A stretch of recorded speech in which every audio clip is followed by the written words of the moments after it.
Nosso trabalho vai falar sobre os anfíbios, suas características gerais, por que estão desaparecendo.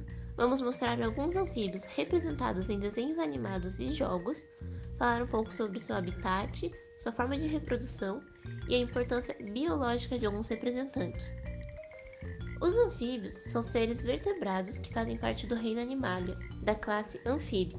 Sua principal característica é ter pele fina e úmida.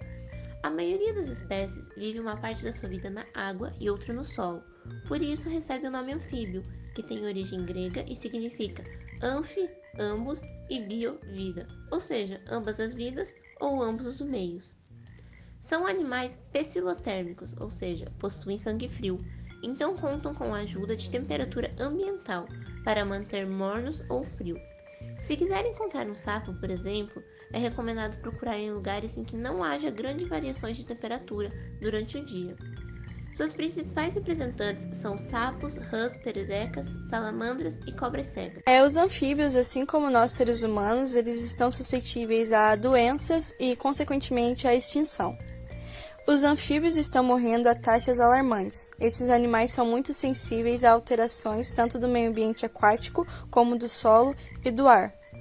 A perda do habitat natural, doenças provocadas por fungos, as mudanças climáticas, espécies invasoras, o comércio ilegal de animais silvestres e a poluição do ar e da água. O fundo Batrachokytrium dendrobatidis é apontado como uma das principais causas do declínio das populações de anfíbios em diferentes regiões do mundo.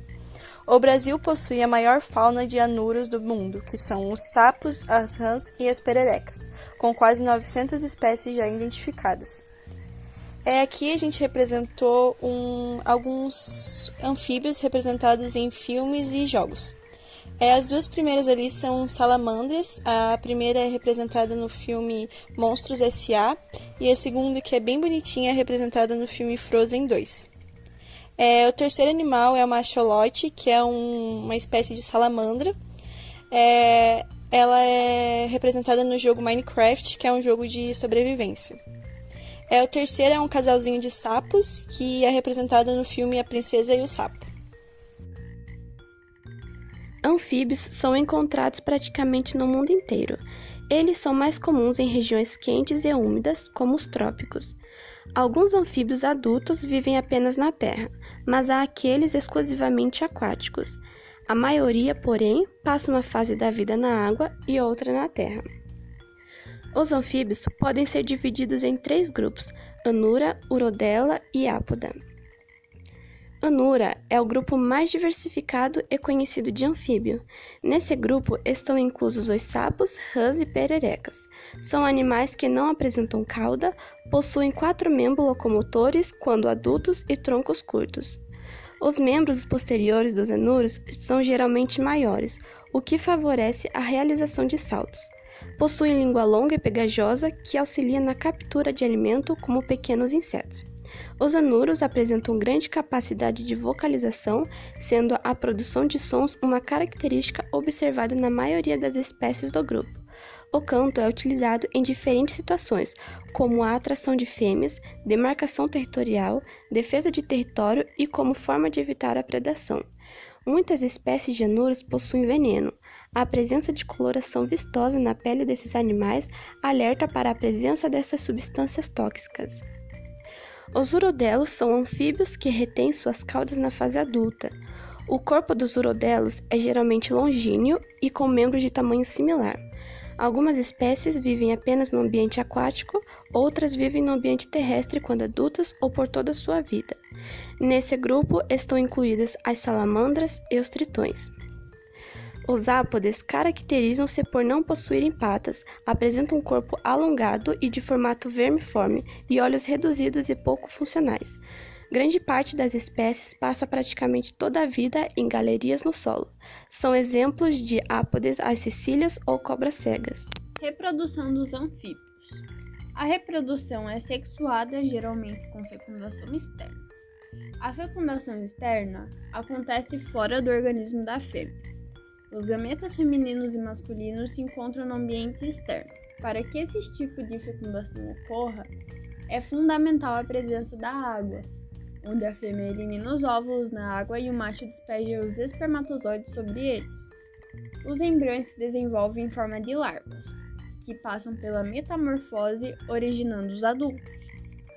Na natureza, a reprodução nos anfíbios, anura, que são rãs, sapos e pererecas, é precedida por uma vocalização do macho para atrair a fêmea. O acasalamento ocorre na água, com fecundação externa. O macho abraça o dorso da fêmea e simultaneamente ocorre a liberação dos gametas e, em consequência, a fecundação. Geralmente, os machos em cópula despejam um líquido seminal sobre um longo cordão ou fileira gelatinosa, que envolve os óvulos na medida em que sai da cloaca. Cloaca é basicamente a cavidade onde se abre um canal intestinal, o aparelho urinário e o aparelho genital. Não só dos anfíbios, mas das aves granívoras, dos répteis e mamíferos monotremados. Resumindo, onde saem as fezes, a urina, o esperma e os ovos da fêmea, e se depositam no fundo da água parada. A fecundação dos anfíbios ocorre em água doce. Pelo fato de estarem protegidos pela água, os ovos dos anfíbios não necessitam de anexos embrionários, como por exemplo, bolsa amniótica, o alantoide, e essas são algumas das características que diferem os anfíbios de outros vertebrados terrestres. Uma vez fecundado o óvulo, os cuidados variam de acordo com a espécie. Em alguns casos, os óvulos são desenvolvidos em sacos vocais, em cavidades da pele dorsal, enrolados nas pernas e algumas vezes podendo ser enovelados em milhares em plantas aquáticas. Após a desova, o macho e a fêmea se separam, a fêmea sai normalmente e o macho continua na área vocalizando em busca de uma nova fêmea. Importância biológica de alguns representantes.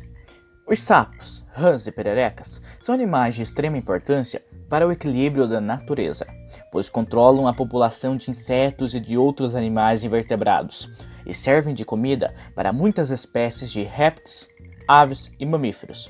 Se não fossem os anfíbios, o mundo teria tantos insetos como pernilongos, moscas e entre outros. Os anfíbios também são itens importantes na cadeia alimentar, sendo consumidos por aves, répteis, mamíferos e muitos invertebrados, graças a seu tamanho pequeno e poucos mecanismos de defesa agressiva contra seus predadores. Como predadores, são importantes reguladores das populações de invertebrados, já que sua dieta é baseada nestes animais.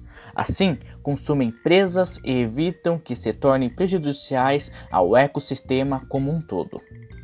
Os anfíbios também foram e ainda são muito utilizados como cobaia de pesquisas desenvolvidas em anatomia, fisiologia muscular, neurologia e embriologia. Muito do que se sabe hoje sobre o hormônio da tireoide, por exemplo, veio de estudos com anfíbios. A pele dos anfíbios possui uma grande quantidade de glândulas que liberam secreções para se manter úmida e protegida dos micro-organismos do ambiente. Nesse sentido, possuem um verdadeiro arsenal químico, que pode ser uma grande fonte de matéria-prima para a produção de fármacos que ajudam a tratar doenças, servir como anestésicos, cicatrizantes e compor fórmulas de produtos domésticos. Algumas espécies de anfíbios são criadas em cativeiro para alimentação humana. A carne branca de sabor semelhante ao peixe ou frango é bastante apreciada em todo o mundo. Os animais consumidos pelos humanos são as rãs criadas em estruturas chamadas ranários. E a pergunta que fica, vai uma rã à milanesa aí?